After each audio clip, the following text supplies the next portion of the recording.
Yes, good morning, students.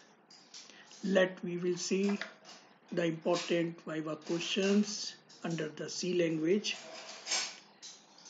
I am happy many students are asking fundamental questions of your C language, and these are the very productivity if you are asking the any doubt and any question. Now, these questions are very useful whenever you are giving your internal exam, your external exam, or of course the placement. So let's start. Viva question. This is the set C for the C language. The very first question your examiner may ask the difference between variables and constant. Variable और constant में difference क्या है? Variable word से हमें clear समझ में आता है कि कोई वैल्यू प्रोग्राम में चेंज होती है. कांस्टेंट यानी जो वैल्यू हमने मानी है वो आपके प्रोग्राम में चेंज नहीं होती है. अब ये जो वेरिएबल और कांस्टेंट है, नॉर्मली ये किसके रिस्पेक्ट बात हो रही है? प्रोग्राम के रिस्पेक्ट.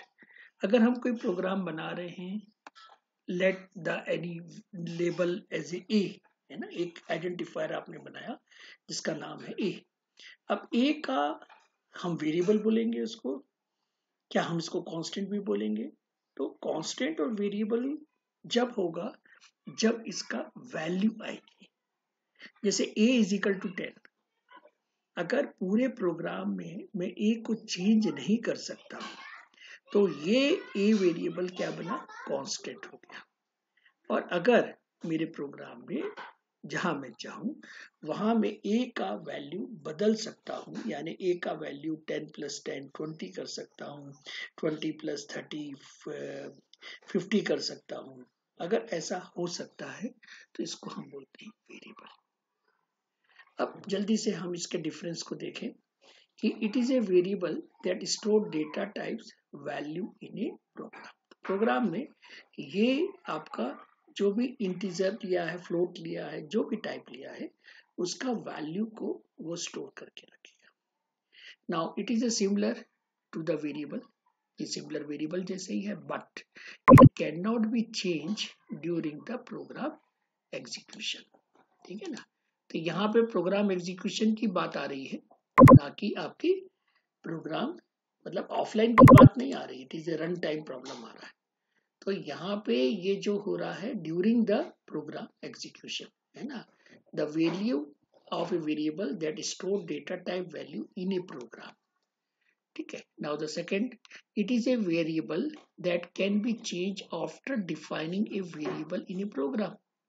तो can be changed, it is a word that we have to understand. ठीक है. but here cannot be changed.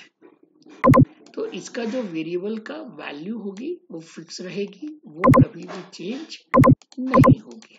ठीक है. तो यहाँ पे क्या था? It is a variable that store data type value in a program. तो ये स्टोर करता है किसी वैल्यू को प्रोग्राम में सेव करने के लिए. लेकिन यहाँ पे ऐसा कुछ होगा ही नहीं. In the constant it can not be change during the program execution. तो ये चीज को अगर हमको समझते जाएंगे तो हमें कोई दिक्कत नहीं होगी. Now the third point, the value of a variable can change depending on the condition. अब ये हो सकता है कि कभी कोई कंडीशन बनती है तो उसके अकॉर्डिंग भी ये चेंज हो सकती है, बट इन द कांस्टेंट ये तो चेंज हो ही नहीं सकता है. ये चेंज हो ही नहीं सकता है. तो typically this kind of variable is a float हो सकता है, इंट हो सकता है, क्लियर हो सकता है, स्ट्रिंग हो सकता है, डबल हो सकता है. लेकिन आपका जो कांस्टेंट होता है वो दो तरीके से एक्सप्रेस कर सकते हैं. एक तो डिफाइंड वर्ड से, जो कि प्री प्रोसेसर होता है, और एक कॉन्स्ट कीवर्ड होता है, उसके थ्रू भी हम कर सकते हैं. तो they are the two way to express the constant. For example, यहाँ पर देखिए int का वैल्यू 5 है. Now float radius 5.2 है and character आपका a है. ठीक है ना, character that is ch is equal to a है. इसका मतलब ये हुआ कि ये a वेरिएबल है, रेडियस वेरिएबल है, ch वेरिएबल है. a इंट टाइप वेरिएबल है, रेडियस फ्लोट टाइप वेरिएबल है और ch कैरेक्टर टाइप वेरिएबल है. अब हम बात करते हैं कांस्टेंट. तो देखिए कांस्टेंट में मैंने एक कांस्ट लगाया है. तो दिस इज द मेथड 1 कि जिसमें आप इस लेंथ को कांस्ट कर रहे हैं. ठीक है ना, इस लेंथ को कांस्ट कर रहे हैं. किसी किसी लैंग्वेज में इंट लिखने की जरूरत नहीं होती है, वो बाय डिफॉल्ट समझ सकता है. सेकंड मेथड है डिफाइन, हैश डिफाइन. तो देखिए यहाँ पर हैश डिफाइन क्या कर रहे हैं हम पाई की वैल्यू को कांस्टेंट कर दे रहे हैं. तो यहाँ पे हमने समझा कि वेरिएबल क्या होता है और कांस्टेंट क्या होता है. अब आपको मैं पूछना चाहता हूं कि भाई इस डेटा में 10, 3.14 ए और वेलकम कांस्टेंट क्या है और आपका मतलब यहाँ पे आपको ये समझना है कि किस टाइप के कांस्टेंट. ठीक है, तो यहाँ पे हम देख रहे हैं कि 10 हमारा इंटीजर कांस्टेंट है, 3.14 फ्लोट कांस्टेंट है और सिंगल कोट में अगर कोई सिंबल बना है तो वो बन गया कैरेक्टर कांस्टेंट. अगर कोई वर्ड या सिंबल डबल कोड में है तो वो क्या बन गया, स्ट्रिंग कांस्टेंट बन गया. ठीक है, तो ये जो वैल्यूज हैं वो अपने कैरेक्टरिस्टिक्स को रिप्रेजेंट करती हैं. पहला है इंटीजर, दूसरा है फ्लोट और तीसरा है केयर और चौथा है स्ट्रिंग. अब मुझे बताना है कि कैरेक्टर और स्ट्रिंग में क्या डिफरेंस है. तो इसमें हम एक सिंपल सा पहले रूल बना लीजिए कि कैरेक्टर क्या होता है. तो देखिए कैरेक्टर होता है एक सिंगल लेटर, एक सिंगल नंबर, एक सिंगल स्पेस, एक सिंगल पंक्चुएशन मार्क और एक symbol, any symbol that can B represent using a computer. ठीक है. वाइल स्ट्रिंग क्या होता है, स्ट्रिंग होता है it is a set of character plus null character to terminate of string. ठीक है, तो यहाँ पे आपको ये चीज क्लियर कर देनी चाहिए कि भाई कैरेक्टर क्या है और आपका क्या स्ट्रिंग क्या है. Now in C program we can use character data type to store both character and string value. भाई इन दोनों को सेव करने के लिए डेटा टाइप क्या लगेगा, इट इज ए कैरेक्टर. भाई यहाँ पर सिंगल कैरेक्टर की बात हो रही है, यहाँ एक से ज्यादा कैरेक्टर की बात हो रही है, यानी कि एरे ऑफ कैरेक्टर की बात हो रही है. ठीक है, this is about the character and string. Now use of this kind of symbol. तो ये सिंबल हमें रिप्रेजेंट कर रहा है कि ये आपका पैरेंथेसिस ब्रैकेट्स है जो कि लेफ्ट और राइट है ना. तो इसके अंदर में लेफ्ट कौन सा है, दिस इज द लेफ्ट. यहाँ पर जो आपको दिख रहा है इट इज ए लेफ्ट और दूसरा क्या है, it is a what, it is a right. कुछ लोग उसको लेफ्ट पैरेंथेसिस और राइट पैरेंथेसिस भी बोलते हैं. तो a parenthesis is nothing but punctuation mark used to enclose information similar to this bracket. तो यहाँ पे एक ओपन पैरेंथेसिस है, इसको हम इस टाइप से बोल सकते हैं, that is the left parenthesis. It is used to begin a parametrically text. जब भी कोई है ना पैरामीट्रिकल टेक्स्ट देते हैं तो उसको हम स्टार्ट करेंगे and then this close parenthesis आएगा, that will be the actually denote the end of parametrical text. Text को बंद करने के काम में आता है. जैसे फॉर एग्जांपल देखिए मैं आपको बता रहा हूं कि पहला एग्जांपल है मेक फंक्शन. फंक्शन बनाने के लिए हम पैरेंथेसिस का यूज करते हैं, जैसे डिस्प्ले फंक्शन है, ऐड फंक्शन है. अब डिस्प्ले आपके पास कोई पैरामीटर नहीं है, लेकिन ऐड आपके दो पैरामीटर को रिप्रेजेंट कर रहा है, one is a, second is b. Now third आपका फंक्शन कॉलिंग स्टेटमेंट है, जहां पे आप फंक्शन को कॉल कर सकते हैं. तो यहाँ पर POW आपका इनबिल्ट फंक्शन है, दो मैंने वैल्यू पास करी है 5 और 2, और जब ये रन होगा तो मैं इसे प्रिंट भी कर सकता हूँ, है ना. 5 to the power 2 क्या मतलब हो गया, 5 का पावर आपका 2 हो गया. ठीक है ना, तो इट विल बी 5 into 5 यानी कि 25. नाउ हम एक्सप्रेशन बना सकते हैं। तो एक्सप्रेशन में हमारे पास में जैसे मैथमेटिक्स में एक कर्ली ब्रैकेट भी होता है, एक आपका स्क्वायर ब्रैकेट भी होता है और एक पैरेंथेसिस ब्रैकेट होते हैं। लेकिन कंप्यूटेशनल में आपके केवल एक ही पैरेंथेसिस का यूज है, वो है आपका पैरेंथेसिस ही। तो यहाँ पे ये बता रहे हैं कि बाय डिफॉल्ट B इंटू सी ये हायर प्रायोरिटी में होंगे, लेकिन हमें पहले एग्जीक्यूट प्लस करना है, बाद में मल्टीप्लाई करना है। तो मुझे क्या करना पड़ेगा, अपने को बॉडमास रूल जो होता है उसे ब्रेक करना पड़ेगा। तो उसे ब्रेक करके हम अपने रूल को बना सकते हैं। That is the custom actually rules. तो यहाँ पे सबसे पहले a प्लस बी रन होगा और जो रिजल्ट आएगा वो c के साथ मल्टीप्लाई होगा। Okay, now the use of this curly braces. Curly braces का यूज क्या है, तो दिस कर्ली ब्रेसेस का यूज है स्ट्रक्चर बनाने के लिए। जैसे मैंने एक मेन का स्ट्रक्चर बनाया है, इसके अंदर में आपका लेफ्ट ब्रेस है और द राइट है आपके पास। तो right curly braces and the right curly braces. तो यहाँ पे देखिए मैं एक कोडिंग कर रहा हूँ और कोडिंग में मैंने एक मेन फंक्शन बनाया है। उस मेन फंक्शन में हम लोग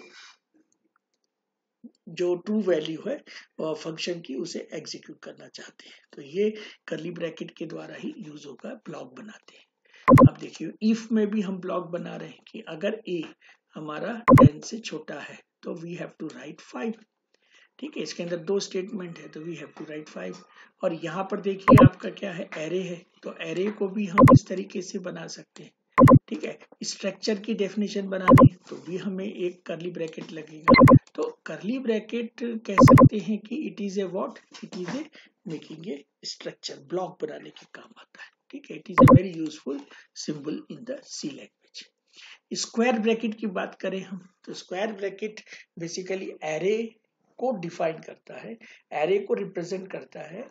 अब जैसे यहाँ पर इंट एरे इंट है, तो मैंने यहाँ पर आपको स्क्वायर ब्रैकेट में 10 लिखा है, मतलब this is a set of integer number.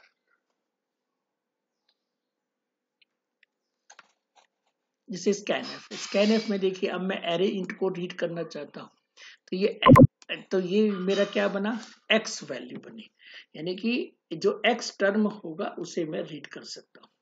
अब यहाँ पर देखिए मैंने एक एरे इंटीजर लिया है जो मुझे दो नंबर को जोड़ने के बाद एक लोकेशन में सेव करने को मिलता है। तो इंडेक्स बेसिकली आपको सबस्क्रिप्ट देती है और सबस्क्रिप्ट के अकॉर्डिंग हम लोकेशन वाइज काम करते हैं। इसके लिए स्क्वायर ब्रैकेट बहुत ज्यादा यूज होता है।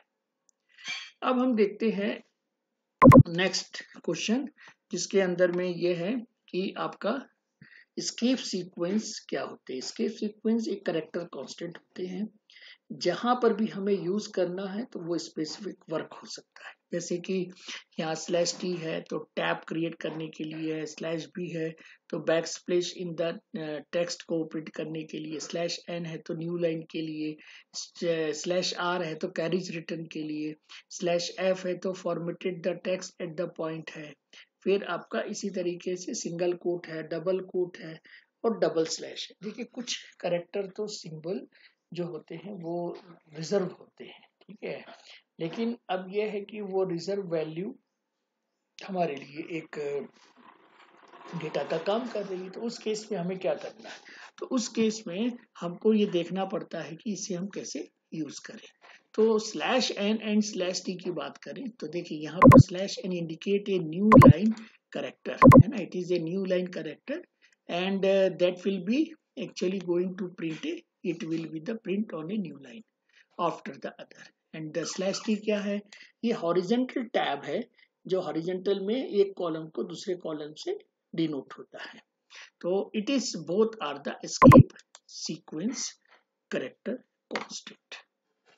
अब हम बात कर रहे हैं फॉर्मेट की, फॉर्मेट की बात कर रहे हैं। तो देखिए हमको पता है कि स्कैनएफ में और प्रिंटएफ में फॉर्मेटिंग होती है, जहां पर हम अपने कस्टम डेटा को प्रिंट करा सकते हैं, इनपुट करा सकते हैं। तो मैं आपको यहाँ पर इनपुट कराने की बात नहीं कर रहा हूँ, पर मैं %d और %f में डिफरेंस बताने की बात कर रहा हूँ।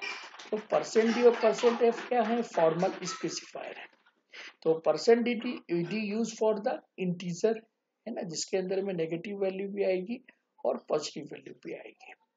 फिर मैंने एक प्रोग्राम लिखा जिसके अंदर में सारे लैब्स के प्रोग्राम है वो एक जगह आ जाएंगे। तो यहाँ पे हम यूज कर रहे हैं %d। तो %d actually use for the integer number, जिसमें हम नेगेटिव भी आ सकता है पॉजिटिव भी आ सकता है। देन %f इसके अंदर में आपके पास फ्लोट नंबर हो सकते हैं, इसमें आपका पॉजिटिव आ सकता है नेगेटिव भी आ सकता है। ठीक है, now the next %c and %s। तो भाई %c रिप्रेजेंट कर रहा है कैरेक्टर को, %s रिप्रेजेंट कर रहा है आपके स्ट्रिंग को। तो a string is nothing but it is A contiguous sequence of character. It is contiguous, contiguous मतलब जहां से स्टार्ट होता है वहां से वो एंड तक जाएगा, वही मेमोरी लोकेशन लेके। अब ऐसा तो नहीं है कि मैंने इसको कहीं से स्टार्ट किया और वो फिर दूसरी जगह से अपने सेट ऑफ इंडेक्स बनाया, ऐसा नहीं। वो जहां से शुरू होगा वहां से ही उसका एक्चुअल में पूरा सेट बनता है। तो just as an array is as an contiguous sequence of integer, a character is a single symbol representing a letter or number। ठीक है, तो एक तरफ तो है सेट और दूसरे तरफ है सिंगल कैरेक्टर। तो यहाँ पे हम ये देख रहे हैं कि किस तरीके से हमारा %c और %s यूज होगा। तो %c जो यूज हो रहा है वो कैरेक्टर के लिए यूज हो रहा है, यानी कि आप एक ही सिंबल को रीड कर सकते हैं। लेकिन %s क्या कर रहा है? %s ये है कि जो आपके एक से ज्यादा कैरेक्टर को, यानी कि न्यूमेरिक कैरेक्टर को नहीं, ये आपके कैरेक्टर सेट को ये रीड कर सकता है। ठीक है, तो this is about %c and %f। भाई सिंगल कोट और डबल कोट ये बहुत कंफ्यूज होते हैं बार बार हम कि भाई सिंगल लगाएं कि डबल लगाएं, सिंगल लगाएं कि डबल लगाएं। आज क्लियर कर दीजिए कि सिंगल लगाएं कि डबल कहाँ लगाएंगे।